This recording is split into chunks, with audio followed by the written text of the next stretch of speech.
Now, in his first State of the Union address, the president also spoke on economic issues and his view on where the country stands in the fight against COVID-19, now with being more than 1 year into his term. Joining us now to break down more of what the president said, we have Quinnipiac's political science professor, Scott McLean, joining us this morning from New Haven. Professor, good morning to you. How are you today? I'm great, Tim and Erica. I hope you're doing well. We are doing well, and of course there is so much to talk about, but I feel like we have to start with Russia first and foremost. What did you make of what the president had to say in response to Russia's invasion of Ukraine and the American response?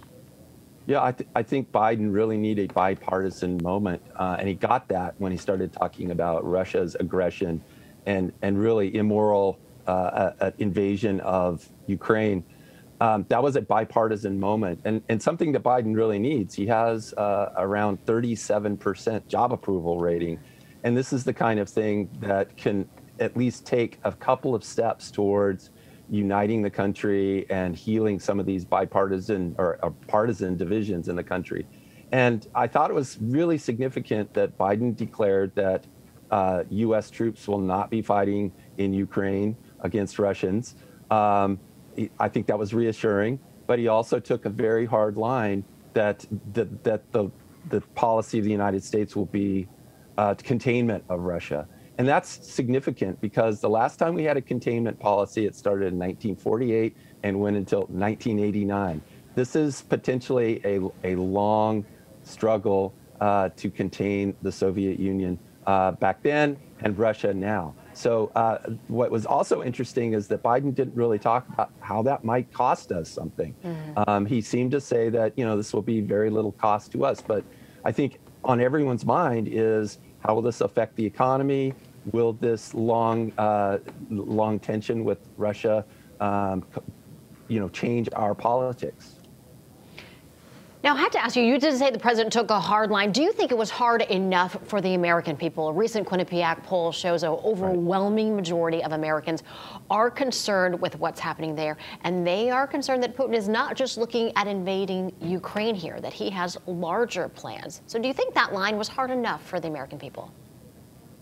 Well, it certainly is for this stage of the crisis. There's still potential that this could wind down, although it seems highly unlikely. But by hard line, I really meant, drawing a clear line over which Putin dare not cross or risk another world war. So I think that the stakes are incredibly high, but I think Biden has laid down a marker and just reassured Americans who may be worried about that the United States is not planning to go to war with Russia in Ukraine. That's bad for the Ukrainians, but he also said that he would be ramping up all kinds of sanctions and aid to the Ukrainians in their struggle against Russia. And I think that is, based on public opinion surveys, that's about all of the sacrifice that Americans right now are willing to make to oppose Putin. This may be getting a little too far afield, though, but how hard of a line can you draw while simultaneously saying we're not going to back it up with military force if necessary?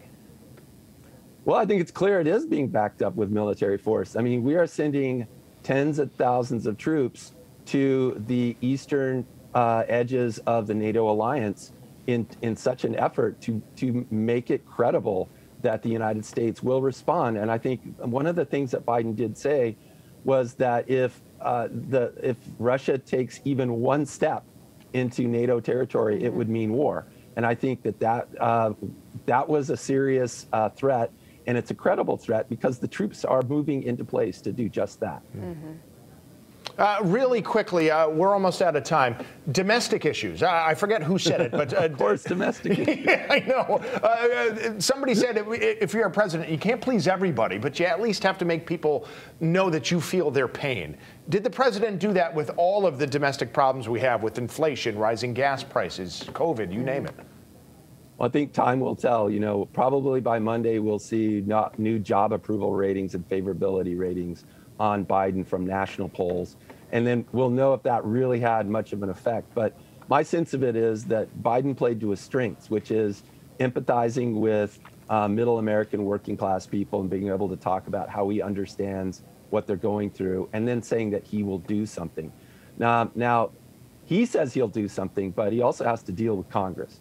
And often I think it's funny that some of the things that most of us would think are not very contentious really gets a partisan response. So, I was kind of surprised when Biden said that U.S. government contracts would be all made in America. And only Democrats applauded that, it looked like, at least on my screen. And I thought that was amazing. I mean, that should be something that would be good for Democrats and Republicans, red states and blue states, and a number of other things. He talked about nominating someone new for the Supreme Court, Jackson Brown. Brown Jackson. And, that should have been a moment for celebration. It's potentially the first African-American woman appointed to the Supreme Court. And he didn't really dwell on it. I was kind of surprised. That's a historic point, but he just jumped right into the next topic. Right. So there's lots of things that were on that list that just didn't have time to talk about, just like we don't have time to talk exactly. Exactly. Unfortunately, we could go on for quite a while, but unfortunately our time is running out. But Professor McLean, we do appreciate your time and all of your insight.